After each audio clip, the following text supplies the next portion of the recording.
Hello, if you want to record sounds or just simply create a voice memo on Samsung Galaxy A16 5G, you can do that by using the voice recorder, which you can find, for instance, in the app drawer. If you open the app drawer, you can go to the Samsung folder and you should be able to find the voice recorder over here. If you open it, then you should be able to use it.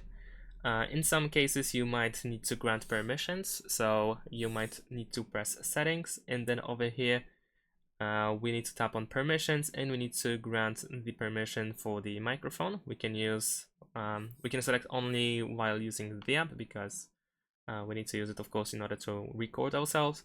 And you probably also need to allow music and audio permissions so that the app can actually save not video, but audio files. So let's go back, and in order to start recording, we can simply press this red button in the middle. And there we go. We might want to allow for notifications.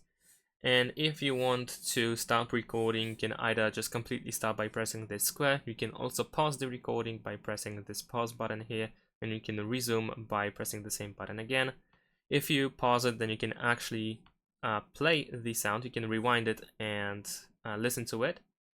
But at the same time, you don't really have to save yet. You can, for instance, move forward again, skip forward, and then keep recording again. So it's pretty convenient.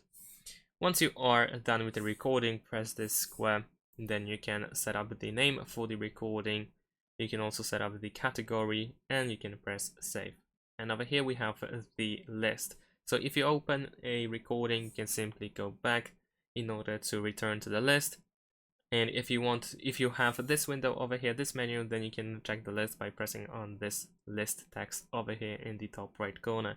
You can find options by tapping on these three dots in the top right corner. If you are listening to the voice memo, then of course you can create bookmarks, you can skip silences, you have some options over here. And once again, you can also tap on these three dots or even press this pen in order to, for instance, cut the audio, and you can then save it. And that's pretty much it. Thanks for watching, leave a like and subscribe to my channel, and see you in my next videos. Bye!